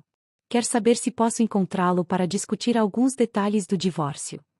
O processo de separação havia começado logo após a prisão de Renato. Embora Maurício tivesse cooperado plenamente com as investigações, oferecendo evidências cruciais contra o ex-sogro, o casamento não sobrevivera às revelações. Havia demasiada manipulação, demasiadas mentiras em suas fundações. Como estão as coisas entre vocês? Perguntou Iracema cuidadosamente. Civilizadas, respondeu Júlia com um pequeno dar de ombros. Ele está teitando. Acho que genuinamente se importa, a maneira dele. Mas há tanta contaminação. Cada lembrança está conectada a Renato, ao controle, à manipulação. Parou, respirando fundo. Não posso construir um futuro sobre isso. Iracema assentiu, compreendendo. Em sua sabedoria adquirida com os anos, sabia que algumas relações não podiam, e talvez não devessem, ser salvas. A propósito, continuou Júlia, hesitante, Severino me convidou para conhecer o novo espaço do restaurante amanhã. A expansão está quase concluída, não é? Sim, confirmou Iracema, sentindo uma onda de orgulho. A inauguração do novo salão será no próximo mês. Estou pensando em criar um menu especial para a ocasião. Ele mencionou que, talvez eu pudesse ajudar de alguma forma, continuou Júlia, olhando para a xícara em suas mãos. Na administração, talvez.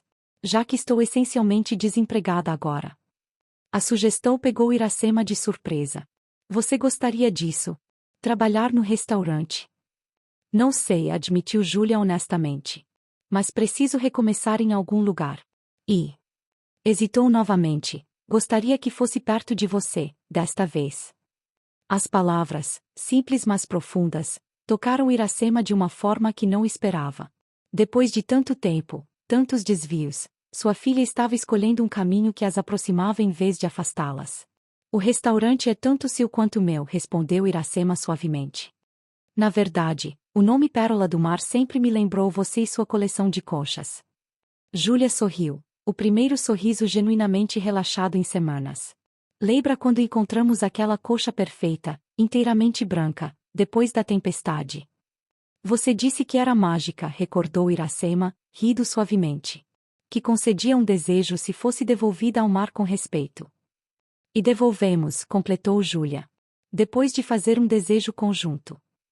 Que nunca me contou qual era, provocou Iracema.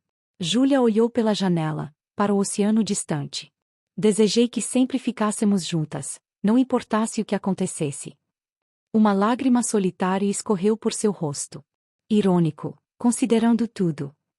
Iracema moveu-se para sentar-se ao lado da filha, tomando suas mãos entre as suas, mãos que agora mostravam os primeiros sinais de trabalho na cozinha, pequenos cortes e queimaduras adquiridos nas aulas informais que começara a ter com a mãe. Talvez o desejo estivesse apenas esperando o momento certo para se realizar, sugeriu gentilmente. Naquele instante, batidas na porta interromperam o momento. Débora apareceu, hesitante. Desculpem interromper, disse. Mas Tadeu está lá embaixo dizendo que os fornecedores chegaram com os novos equipamentos para a cozinha expandida. Vou descer em um minuto, respondeu Iracema, ainda segurando as mãos da filha. Débora assentiu, mas permaneceu na porta, observando a cena com expressão pensativa. Aos 25 anos, ela carregava traços evidentes de ambas, os olhos determinados de Júlia, a postura calma de Iracema, uma combinação de gerações que sobrevivera apesar de todas as tentativas de apagá-la. Estava pensando, disse Débora subitamente, sobre aquela ideia de visitarmos Arraial juntas. Estávamos justamente falando disso, respondeu Iracema. Talvez pudéssemos ir no meu aniversário, no próximo mês, sugeriu a jovem. Seria significativo. A sugestão pairou no ar entre elas, 3 mulheres conectadas por sangue, separadas por circunstâncias, agora tentando construir algo novo das cinzas do passado. Acho que seria perfeito, respondeu Júlia, sua voz mais firme agora, mais decidida. Enquanto Iracema descia para receber os fornecedores, deixando mãe e filha biológicas conversando no quarto azul, refletiu sobre o caminho extraordinário que a trouxera até ali. Da pequena barraca na feira de Arraial à chefe proprietária de um restaurante premiado. Da mãe abandonada à matriarca de uma família que, embora não convencional, estava finalmente encontrando seu caminho de volta uma para a outra. E pela primeira vez em muito tempo, permitiu-se acreditar que talvez, apenas talvez, o melhor ainda estivesse por vir. O novo salão do Pérola do Mar estava irreconhecível na noite de inauguração.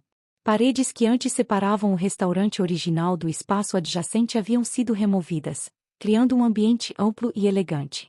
Luminárias que lembravam medusas flutuantes derramavam luz suave sobre mesas cobertas com toalhas azul marinho. Nas paredes, fotografias artísticas de Arraial do Cabo alternavam-se com imagens da evolução do restaurante ao longo dos anos. Iracema observava os preparativos finais da cozinha expandida, agora equipada com o que havia de mais moderno. Sua equipe, ampliada para acomodar a demanda crescente, movia-se em coordenação precisa, como bailarinos ensaiando uma coreografia complexa. Nervosa? Perguntou Tadeu, agora chefe assistente, ajustando-se o uniforme impecável. Estranhamente, não, respondeu ela com um sorriso calmo. Sinto como se tudo finalmente estivesse alinhado. A lista de convidados para a noite de inauguração incluía críticos gastronômicos, clientes fiéis, amigos, mais importante, família. Seria a primeira aparição pública de Júlia desde o escândalo que envolvera Renato Castro, atualmente aguardando julgamento em prisão preventiva. A imprensa especulara intensamente sobre o caso, especialmente após Júlia ter prestado depoimento detalhado sobre anos de manipulação psicológica e chantagem. Embora tivesse recusado entrevistas, sua história inspirara outras vítimas a se manifestarem, criando um movimento inesperado de apoio. Moi. Júlia apareceu na porta da cozinha, deslumbrante no vestido azul petróleo que realçava seus olhos. Os primeiros convidados estão chegando. Nas últimas semanas, Júlia havia assumido gradualmente responsabilidades administrativas no restaurante, revelando um talento natural para negócios que agora podia florescer livre da influência tóxica de Renato. A princípio hesitante, ganhava confiança a cada dia, trazendo ideias inovadoras para marketing e expansão. Estou indo, respondeu Iracema, removendo o avental e ajustando o vestido formal que escolhera para a ocasião, elegante mas confortável, refletindo sua filosofia culinária.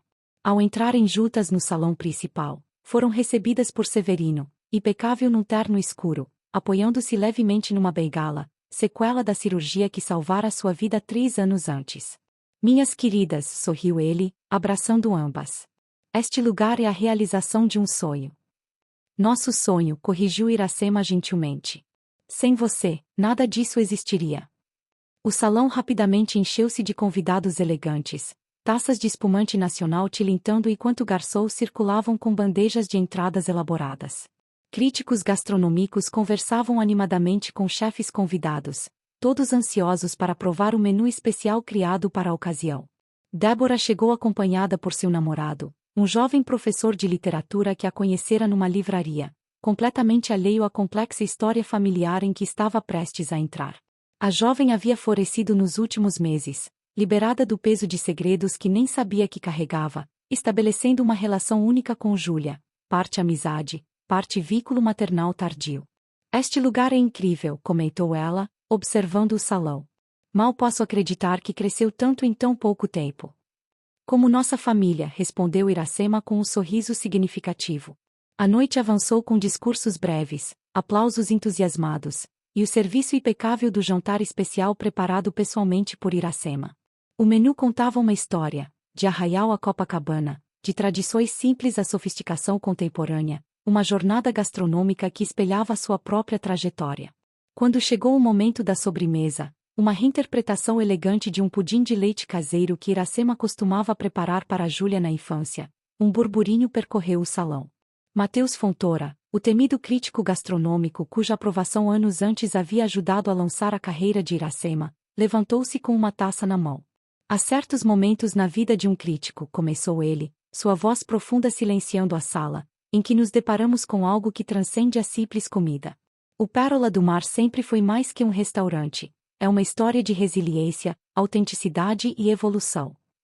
Fez uma pausa dramática, olhando diretamente para Iracema. Esta noite, tenho o prazer de anunciar que em nossa próxima edição, o Pérola receberá nossa mais alta distinção, 5 estrelas, com menção especial por contribuição à gastronomia brasileira contemporânea. Aplausos irromperam no salão. Iracema, geralmente contida, sentiu lágrimas nos olhos. Júlia abraçou-a impulsivamente, seu próprio rosto radiante de orgulho. Foi nesse momento de triunfo, com câmeras disparando e convidados comemorando, que a porta do restaurante abriu-se para uma chegada tardia e inesperada. Maurício Castro entrou hesitantemente, carregando um arranjo elaborado de orquídeas brancas. Ao avistar Júlia, parou, claramente incerto sobre sua recepção. Os papéis do divórcio haviam sido assinados apenas na semana anterior, encerrando formalmente um casamento construído sobre areia movediça. O salão gradualmente silenciou, todos conscientes do drama pessoal que se desenrolava em meio à celebração profissional.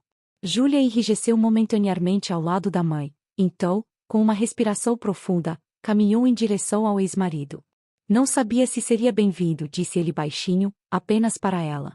Também não tenho certeza, respondeu Júlia honestamente. Mas aprecio o gesto. Não vim para complicar sua noite, continuou Maurício, entregando-lhe as flores. Apenas queria dizer que estou orgulhoso de você. Do que está construindo aqui, com sua mãe.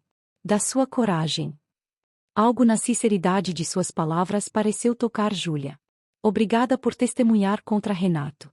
Sei o quanto isso custou profissionalmente. Valeu a pena, respondeu ele simplesmente. Deveria ter feito isso muito antes. O momento entre eles foi interrompido quando Débora aproximou-se, trazendo uma taça extra. Pensei que talvez gostasse de se juntar a nós para o brinde, ofereceu diplomaticamente. Maurício olhou surpreso para a jovem que biologicamente seria sua enteada, uma conexão complexa que nunca tivera chance de explorar durante os anos de segredos e mentiras. Ficaria honrado, respondeu com sinceridade. Iracema observou a cena de longe, sentindo uma estranha paz. Havia ainda tantas complexidades nesta família improvisada, tantos laços rompidos e recém-formados, tantas conversas difíceis ainda por vir. Mas naquele momento, viu algo que antes parecia impossível: possibilidade. Cura. Futuro. Severino aproximou-se, apoiando-se em sua bengala. Você conseguiu, Ira disse com genuíno orgulho. Não apenas o restaurante, mas sua família. Ainda estamos encontrando nosso caminho, respondeu ela, observando Júlia, Débora e Maurício agora engajados em conversa cautelosa mas civilizada. Como qualquer boa receita, filosofou o velho chefe, famílias também precisam de tempo para todos os sabores se harmonizarem. O auge da noite chegou quando Iracema foi chamada ao centro do salão para um brinde final. Cercada por sua equipe, amigos e família, ela ergueu sua taça, sentindo o peso do momento. O Pérola do Mar começou como um refúgio, disse ela, sua voz clara e firme alcançando todos os cantos do salão. Um lugar onde encontrei propósito quando pensava ter perdido tudo. Hoje, é muito mais. É uma ponte entre passado e futuro, entre tradição e inovação. Seus olhos encontraram os de Júlia na multidão, depois os de Débora, criando uma linha invisível que conectava 3 gerações. Há 10 anos, minha filha me disse que eu precisava evoluir, continuou, um leve sorriso nos lábios. Ela estava certa, embora talvez não da maneira que imaginava na época. Evoluir não significa abandonar suas raízes, mas permitir que elas floresçam em novas direções. Ergueu sua taça mais alto.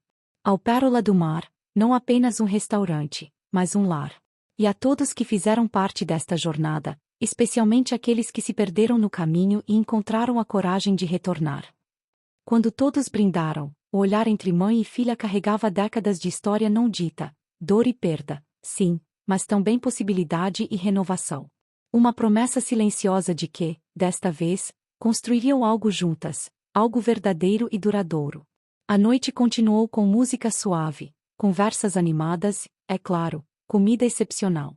O clímax profissional de Iracema entrelaçava-se perfeitamente com o clímax pessoal, a reconciliação, a verdade finalmente revelada, o início de um novo capítulo para todos eles.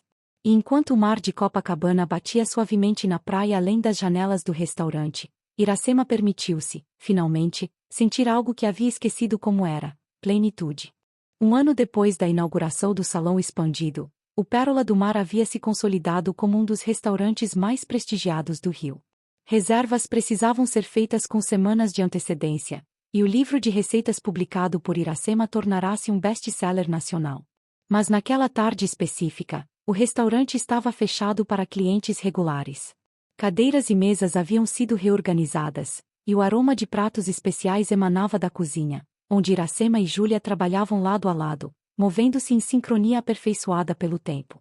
Acha que fizemos comida suficiente? Perguntou Júlia, finalizando uma bandeja de canapés de camarão. Considerando que são apenas 20 convidados, diria que podemos alimentar metade de Copacabana, respondeu Iracema com um sorriso, ajustando o fogo sob um molho delicado. O evento era especial, a celebração do aniversário de 26 anos de Débora, combinada com sua formatura do curso de pós-graduação em Tecnologia da Informação. A jovem havia insistido numa comemoração simples, apenas com pessoas próximas, no lugar que se tornará o coração da família reunida. Severino foi o primeiro a chegar, acompanhado por sua esposa Janaína, uma professora aposentada que se tornará presença constante na vida deles no último ano. Trouxemos isto para a aniversariante, anunciou, entregando um pacote artisticamente embrulhado. Livros sobre segurança digital. Aparentemente é o que jovens brilhantes como ela apreciam hoje em dia. Gradualmente, o restaurante encheu-se de vozes e risos. Os pais adotivos de Débora, um casal amoroso de São Paulo que a criará com dedicação, conversavam animadamente com Iracema sobre técnicas culinárias. A relação entre eles, inicialmente tensa pela revelação da identidade biológica de Débora, evoluíra para uma parceria respeitosa, todos reconhecendo que amor e família podiam existir em múltiplas formas. Para a surpresa de muitos, Maurício também estava entre os convidados. Após o divórcio, ele e Júlia haviam lentamente estabelecido uma amizade cautelosa, baseada em respeito mútuo e o reconhecimento de que ambos haviam sido, de certa forma, vítimas das manipulações de Renato. Renato Castro, por sua vez, havia sido sentenciado a 12 anos de prisão por fraudes financeiras, falsificação e outros crimes. O nome que antes abria portas no mundo empresarial agora era sinônimo de escândalo e corrupção. Júlia optara por não acrescentar acusações pessoais ao processo, decidido que sua melhor vingança seria viver bem, livre de sua influência. Todos estão aqui, anunciou Tadeu, agora sócio minoritário do restaurante após anos de lealdade. Só falta a aniversariante. Como se evocada pelas palavras dele, a porta principal abriu-se para revelar Débora, radiante no vestido verde esmeralda, acompanhada por Bernardo, o professor de literatura que agora era seu noivo. Surpresa! Exclamaram todos, embora não fosse realmente uma surpresa, Débora havia participado ativamente do planejamento da própria festa. A jovem sorriu, abraçando a todos carinhosamente. Quando chegou a Júlia, o abraço durou um pouco mais. A relação entre elas permanecia única, não exatamente mãe e filha no sentido tradicional, mas uma conexão profunda e significativa que encontrara seu próprio caminho. Tenho um presente especial para você, disse Júlia, entregando-lhe um pequeno pacote. Dentro, Débora encontrou uma colcha branca perfeitamente preservada, idêntica à que Júlia e Iracema haviam devolvido ao mar tantos anos antes, com um desejo compartilhado. É linda, murmurou Débora, virando a colcha delicadamente entre os dedos. De arraial. Sim, confirmou Júlia. Da nossa última visita à casa. Pensei que, talvez você quisesse continuar a tradição. A casa em Arraial do Cabo, completamente restaurada no ano anterior, tornará-se um refúgio familiar. Mantendo a estrutura original mas com atualizações modernas, era agora um lugar de cura e reconexão, onde frequentemente se reuniam nos raros momentos de folga. Qual tradição? Perguntou Bernardo, curioso. Fazer um desejo e devolver a colcha ao mar, explicou Iracema, juntando-se a elas. Um ritual familiar que passou de geração em geração. E funciona? Questionou ele com um sorriso gentil. As três mulheres trocaram olhares significativos, avó, filha e neta, cada uma carregando partes de uma história complexa, unidas apesar de todas as forças que tentaram separá-las. Digamos que leva tempo, respondeu Iracema enigmaticamente. Mas eventualmente, sim. O jantar que seguiu foi uma celebração não apenas do aniversário e da formatura, mas da jornada extraordinária que todos haviam percorrido. Pratos cuidadosamente preparados por Iracema e Júlia contavam histórias, alguns inspirados nas receitas simples que compartilhavam quando Júlia era criança, outros refletindo a sofisticação que Iracema desenvolvera como chefe profissional, e alguns completamente novos, criados por Júlia à medida que encontrava sua própria voz na cozinha. Após a sobremesa, um bolo de 3 camadas decorado com motivos marinhos, Débora levantou-se para um brinde. Queria agradecer a todos por estarem aqui, começou, olhando ao redor da mesa. Aos meus pais, sorriu para o casal que a criará, por todo o amor e apoio incondicional. A Bernardo, um olhar carinhoso para o noivo, por me mostrar que histórias podem ter novos começos. Fez uma pausa, virando-se para Júlia e Iracema. E a vocês duas, por me ensinarem que família não é apenas quem compartilha nosso sangue ou quem nos criou, mas também quem escolhemos incluir em nossas vidas, não importa quando ou como apareçam. Iracema sentiu lágrimas nos olhos, observando esta jovem extraordinária, parte dela, parte de Júlia, mas inteiramente sua própria pessoa. Quando todos brindaram, Júlia inclinou-se para sussurrar a Iracema, lembra do nosso desejo, com a colcha original. Que sempre ficássemos juntas, confirmou Iracema baixinho. Demorou, sorriu Júlia, mas parece que o mar finalmente atendeu. Mais tarde, quando a maioria dos convidados já havia partido, Iracema encontrou-se sozinha na varanda do restaurante com Severino, observando as luzes de Copacabana refletidas no oceano noturno. Você construiu algo extraordinário aqui, comentou ele, não se referindo apenas ao restaurante. Uma vida inteira, reconstruída das cinzas. Nós construímos, corrigiu ela gentilmente. Eu apenas segui o caminho que você me mostrou, anos atrás, quando me encontrou chorando naquela calçada. Severino sorriu, recordando o primeiro encontro deles. Sabia que havia algo especial em você naquele dia. Uma força que talvez você mesma não percebesse ainda. O som de risadas interrompeu a conversa. Júlia, Débora e Bernardo haviam descido até a praia, descalços na areia noturna, carregando a colcha branca para o ritual familiar. Vá, incentivou Severino. Sua família precisa de você para completar o círculo. Com um abraço grato ao amigo que se tornará quase um pai para ela, Iracema desceu até a praia, juntando-se ao pequeno grupo na beira da água. Estávamos esperando por você, sorriu Júlia, estendendo a mão. Juntas, as 3 gerações entraram alguns passos na água morna, a lua cheia iluminando o caminho. Débora segurava a colcha delicadamente, olhos fechados concentrando-se em seu desejo. Pronta? Perguntou Iracema suavemente. A jovem assentiu, então, com um movimento gracioso, lançou a colcha branca nas ondas suaves. Por um momento mágico, ela pareceu flutuar sobre a água prateada pela luz da lua antes de desaparecer sob a superfície. De mãos dadas, as 3 mulheres permaneceram em silêncio contemplativo, sentindo a conexão que nenhuma distância, nenhum segredo, nenhuma manipulação havia conseguido destruir permanentemente. Atrás delas, o pérola do mar brilhava como um farol na orla, suas luzes quentes e acolhedoras, não apenas um restaurante de sucesso, mas um símbolo da jornada extraordinária de uma mulher que encontrara seu valor próprio, sua voz, e finalmente, o caminho de volta para sua família, agora expandida e fortalecida pelas próprias adversidades que enfrentaram. Um restaurante não é apenas um lugar onde se serve comida, Iracema costumava dizer em entrevistas. É um lugar onde histórias são compartilhadas, onde conexões são formadas, onde memórias são criadas.